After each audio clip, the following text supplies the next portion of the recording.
Selamat datang kembali di channel B4 Lab. Mari kita menyelami 15 pelajaran yang dapat membuat uang bekerja untuk kamu, bukan kamu yang bekerja untuk uang. Oke, setelah kamu memiliki pemahaman yang jelas tentang nilai-nilai dalam diri kamu dapat mulai membuat keputusan keuangan yang selaras dengan jati diri sendiri. Kesuksesan finansial yang sebenarnya adalah tentang memainkan permainan yang panjang. Ini tentang melindungi uang hasil jerih payah kamu dan menghindari risiko sebelum kamu melompat ke dalam sesuatu, sebelum kamu memulai apapun, sebelum kamu terjun ke dalam sesuatu, tanyakan pada diri kamu, apakah saya membutuhkan ini? Apakah ini benar-benar akan meningkatkan kehidupan saya? Atau hanya sekedar keinginan sesaat? Apakah ini layak mempertaruhkan apa yang telah saya kerjakan dengan susah payah? Ingatlah, ini bukan tentang terlalu berhati-hati atau tidak pernah mengambil risiko apapun, ini tentang perhitungan dan strategi.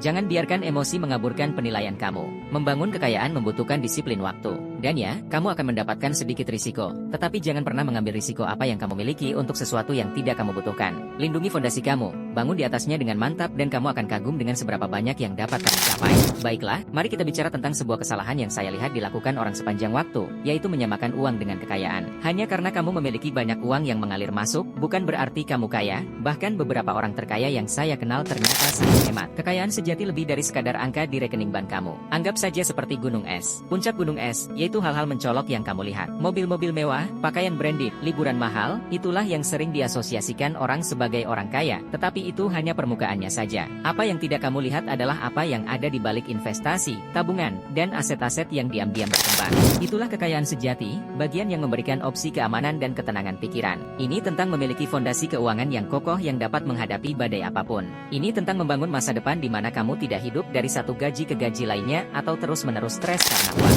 Jadi ingatlah, jangan terperangkap dalam jebakan berpikir bahwa uang sama dengan kekayaan. Fokuslah membangun fondasi yang kokoh itu, lakukan diversifikasi aset kamu, dan ciptakan rencana keuangan yang membuat kamu siap untuk sukses dalam jangka panjang. Begitulah cara membangun kekayaan sejati. Saya tahu apa yang kamu pikirkan, yaitu semua hal yang berhubungan dengan membangun kekayaan ini terdengar seperti proses yang panjang dan membosankan. Tetapi kebenarannya adalah, membangun kekayaan nyata membutuhkan waktu, disiplin, dan banyak kerja keras. Ini tentang melakukan investasi yang cerdas secara konsisten, menabung sebagian dari penghasilan kamu dan bersabar dengan prosesnya. Ini tentang menunda kepuasan hari ini sehingga kamu dapat menikmati hasilnya besok. Pikirkanlah cara ini, apakah kamu lebih suka memenangkan lotre dan menghabiskan semua uang dalam beberapa tahun, atau kamu lebih suka membangun bisnis yang berkelanjutan, atau portofolio investasi yang menghasilkan kekayaan selama bertahun-tahun bahkan beberapa generasi yang akan datang. Yang terakhir ini mungkin tidak terlalu glamor atau instan, tetapi inilah yang sebenarnya yang dapat membangun kekayaan. Jadi buanglah mentalitas cepat kaya dan terimalah mentalitas cepat kaya dan merangkul permainan panjang. Fokus pada pengembangan kebiasaan keuangan yang baik, membuat keputusan yang cerdas dan konsisten dengan upaya kamu. Itulah cara kamu membangun kekayaan yang langgeng dengan cara yang benar. Penting untuk diingat bahwa, kekayaan bukanlah tujuan, ini adalah perjalanan.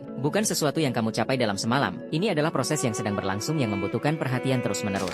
Kamu tidak hanya mencentang kotak-kotak dalam daftar, kamu juga membangun sebuah sistem, sebuah pola pikir, sebuah gaya hidup yang mendukung tujuan-tujuan keuangan kamu. Anggap saja seperti menanam pohon, kamu tidak hanya melempar benih ke tanah dan berharap pohon itu akan tumbuh keesokan harinya, butuh waktu, butuh perawatan dan pengasuhan yang konsisten. Kamu harus menyiraminya, memberinya sinar matahari, melindunginya dari elemen-elemen yang ada, bahkan butuh waktu bertahun-tahun sebelum kamu bisa menikmati keteduhan atau hasil jerih payah kamu. Membangun kekayaan juga harus dilakukan dengan cara yang sama, yaitu dengan berinvestasi secara konsisten di bidang keuangan, mengambil keputusan-keputusan yang cerdas dengan uang kamu, membuat keputusan-keputusan yang cerdas pula untuk menyimpan uang Anda, dan sebagainya. Dan bersabarlah dengan prosesnya. Pasti akan ada kemunduran, akan ada tantangan, tetapi selama kamu tetap fokus pada tujuan kamu dan terus berusaha, kamu akan melihat hasilnya dari waktu ke waktu. Jadi jangan berkecil hati jika kamu tidak melihat hasil langsung. Fokuslah pada proses untuk membangun kebiasaan yang baik dan membuat kemajuan yang konsisten. Ingatlah bahwa membangun kekayaan adalah lari maraton, bukan lari cepat. Kamu tahu, saya dulu berpikir bahwa satu-satunya cara untuk menghasilkan lebih banyak uang adalah bekerja lebih banyak jam. Saya akan mengendarai Gojek sepanjang malam setelah seharian penuh menjual real estate, karena mengira itulah satu-satunya cara untuk maju. Tetapi inilah masalahnya, hanya karena kamu menghabiskan banyak jam dalam sehari, kamu bisa mendapatkan banyak uang. Dan kamu tidak dapat bekerja lebih keras untuk mendapatkan kekayaan jika kamu hanya menukar waktu dengan uang. Kunci sebenarnya adalah meningkatkan potensi penghasilan kamu per jam. Alih-alih bekerja lebih keras, fokuslah untuk bekerja lebih cerdas. Hal ini dapat berarti berarti mempelajari keterampilan baru, memulai usaha sampingan, atau menemukan cara untuk mengotomatiskan atau mendelegasikan tugas. Ingatlah bahwa tujuannya adalah membebaskan diri kamu dari jebakan waktu demi uang. Pikirkanlah seperti ini, kamu dapat terus menuangkan kopi ke dalam cangkir kecil, atau kamu dapat mengambil cangkir yang lebih besar. Bekerja lebih keras seperti mencoba memasukkan lebih banyak kopi ke dalam cangkir kecil tersebut. Mundur selangkah dan tanyakan pada diri sendiri, bagaimana saya dapat meningkatkan nilai saya? Keterampilan apa yang dapat saya pelajari untuk mendapatkan upah yang lebih tinggi? Bagaimana saya dapat meningkatkan waktu saya secara lebih efektif? Ingatlah, bahwa bekerja lebih cerdas, bukan bekerja lebih keras adalah kunci untuk membuka kunci kebebasan finansial yang sesungguhnya. Lanjut part 3.